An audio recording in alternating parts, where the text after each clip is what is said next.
présentons le déroulement d'une consignation en HTA selon la NFC 18510.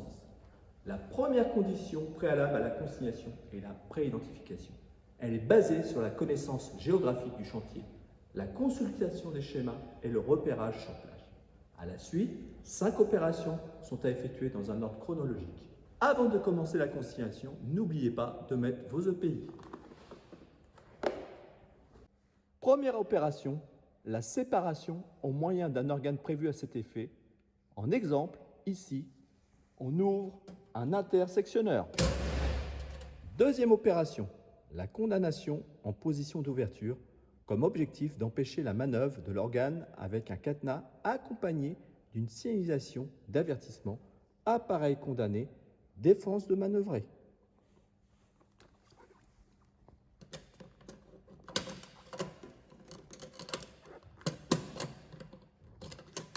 Troisième opération, l'identification sur place par lecture d'étiquette, numéro de clé, ici en exemple la clé S5 dans la serrure S5. Quatrième opération, la VAT, la vérification d'absence de tension doit être effectuée entre chaque conducteur actif. Pour cela, nous devons fermer le sectionneur de mise à la terre, mise en court-circuit pour ouvrir le capot et accéder aux 3 phases. Pour continuer la VAT, nous devons avant effectuer le test de la VAT. Voyant vert. Une fois que le voyant vert est appuyé, on va mettre le VAT au niveau de la phase pendant 3 secondes. 1, 2, 3.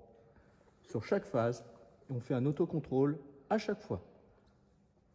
Après, nous allons attaquer la 5e opération, la mise à la terre, mise en court-circuit.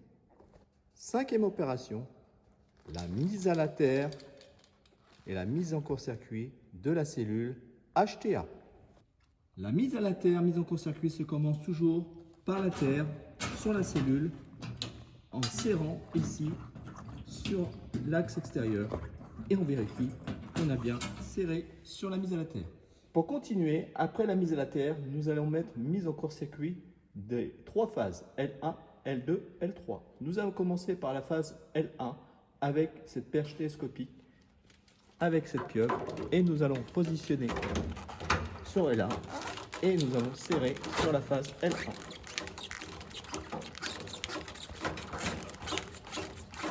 Une fois que le contrôle est terminé, on fait la même chose sur L2, L3 et la mise en court-circuit est terminée.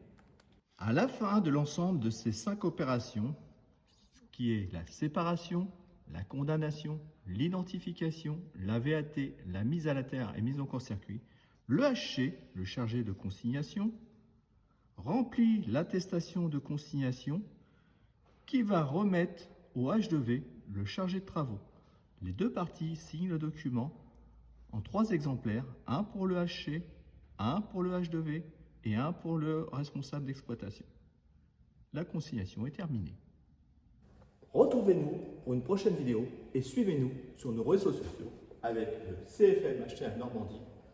J'apprends aujourd'hui pour réussir demain. À bientôt!